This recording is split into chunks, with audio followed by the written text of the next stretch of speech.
the main thing is that the Nice side that he's been playing in, the other centre mids are a lot less able to move the ball in their possession, if you know what I mean. So like if he's playing the sort of left side of the eight, which he has done quite a bit this season, then the right hand side one has quite often been Ramsey or sometimes Barkley, who are not players that are moving an awful lot. So he's quite often doing the hard work for an awful lot of other people around him. The players that are playing in front of him as well are not ones who are tracking back an awful lot. So people often describe a player as box to box. I wouldn't use that to him because, first of all, I think it implies things in both boxes. I would not expect whoever he plays for, and certainly for Liverpool, Khephren Thuram, to be doing very much at all in the opposition penalty area. They mean 15 yards outside the box to 15 yards outside. The middle third of the pitch is what I would describe him as being very good at. And to be honest, that's what I would like a Liverpool midfielder to be very good at. Somebody who will win the ball back just inside the Liverpool half towards the edge of the centre circle, and within 5 seconds has carried the ball towards the edge of the opposition penalty area, or has passed it straight forward in a line to someone who's better at football than him, or who's better at dribbling, more likely to beat someone, kind of thing. More likely to score a goal. Exactly. So you're not going to see him like shoot from the edge of the box an awful lot, or play a through ball, or beat someone down the left-hand side and then put a great cross in. But all of the stuff that gets you to that point, he's very, very good at. And people have talked a lot about his physical qualities, because I think that comes across, really quite well. He's 6'4". He's massive, but it comes across very easily in like little highlights packages and stuff like that. But genuinely, the speed at which, if he is involved in a move, Nice go from on the edge of their own penalty area to on the edge of the opposition's penalty area is really very impressive. And I think over the past year or so, that's something that Liverpool have really struggled with. And it's not just because the midfielders haven't been able to do it. There's been a massive disconnect, I think, between each kind of tranche of the team. There has been a defence, a midfield and a attack. And that's not what you want a side to be like. But I think he's a really, really good player at linking all of those separate bits together. I have a small breaking update on the Thuram story, which my Danny sent me earlier. An Instagram post by Thuram's agent. A picture of, in Nice, the lobby of the Nice offices of Nice Football, Nice OSC or whatever. OGC. In their offices. The agent's taking a picture of the desk while the agent is clearly waiting to be seen. And what's brilliant about it is the agent has showing their foot, which is a pink shoe, it is brilliantly tantalising.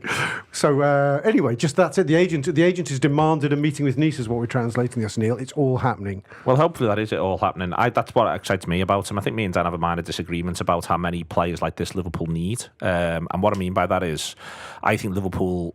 Why Thuram's really interesting to me is he's done a lot of his work from the left of the centre of the pitch for Nice for a period of time now. He's talked about how much he wants to enjoy defending.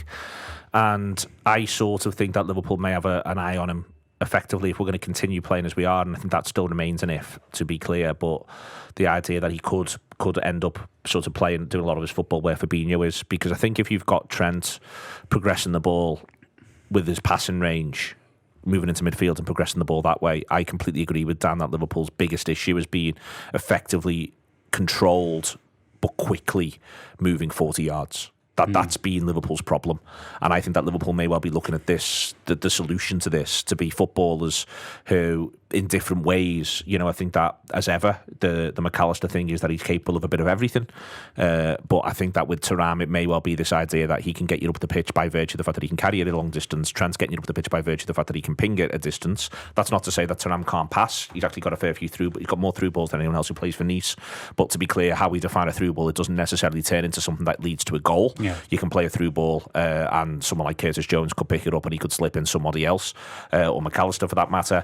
And I think that Liverpool need all that to work, and I think that the best way to make it work, and this is it's a stats bomb metric that they've sort of developed across the last 12 months, it's on ball value, and Liverpool's on ball value is massively led by Trent Alexander-Arnold, and it could do with having another couple of footballers, and McAllister could be one. And the way in which it works, it can change on ball value, because if you get up the pitch quickly, players who then knock it around the box don't actually have, in inverted commas, on ball value, but they could be the ones who create things for you.